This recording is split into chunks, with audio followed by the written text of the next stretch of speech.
The Maritime Industry Authority, or Marina, was subjected to intense grilling during a Senate proceeding where senators questioned the continued operations of Allison Shipping Lines despite its history of multiple safety failures and maritime incidents since 2019. Luisa Erispe details them in this report. Questions are mounting in the Senate over the continued operation of Allison Shipping Lines, the company who owns the MV Tricia Kirsten 3, which recently capsized off Basilan, resulting in 18 confirmed fatalities and 10 individuals remaining unaccounted for. During a hearing conducted by the Committee on Public Services, Senator Raffy Tulfo revealed a persistent pattern of safety failures. Data shows the carrier has been linked to over 30 maritime incidents since 2019, sparking calls for criminal accountability. Itong Allison Shipping, involved na pala ito sa 32 maritime incidents. 32 since 2019. So ibig sabihin, ang mga barko nito ay makonsider bilang mga floating coffins. Yung mga lumulutang na mga kabaong. Ba't pinayagan?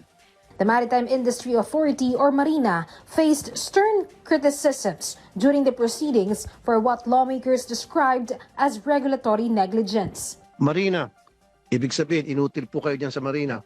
Sorry to say, really. I'm serious. Look at my eyes. I'm not smiling. I'm not laughing. This is no laughing matter. 18 ang namatay dahil sa kapabayaan ninyo. Kung kayo'y naging maagap, wala sanang namatay na ngayon. Marina officials defended their record, asserting that previous infractions had been met with systematic penalties. However, they conceded that the magnitude of the Basilan tragedy is unprecedented for the firm, prompting immediate administrative sanctions. The 32 mentioned incidents or accidents of their ships since 2019, these incidents, nagkakaroon na po ng suspension. Ito pong nangyari ngayon na nabanggit nyo kanina, yung sa Basilan. This is a very serious kasi meron pong namatay. The sanctions here, yun po, nag-suspend na kaagad. The Philippine Coast Guard has launched a formal accident investigation. 2 onboard sea marshals have been identified as key witnesses to the vessel's final moments.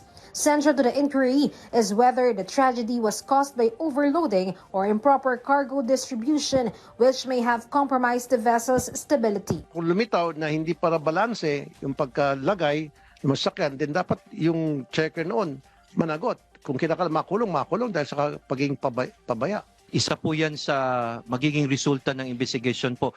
Thorough investigations that will be conducted by the PCG, the Marina po, kasama ng DOTR para ma-determine po natin sino talaga yung merong criminal negligence.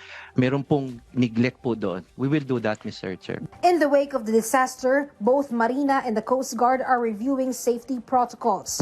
Proposals are under consideration to increase the rigor of seaworthiness inspections, potentially mandating biannual reviews. Compensation has been announced for the victims. Surviving passengers are eligible for 50,000 pesos in emergency relief, while the families of the deceased will receive 200,000 pesos. Luisa Erispe from the National TV Network for a new and better Philippines.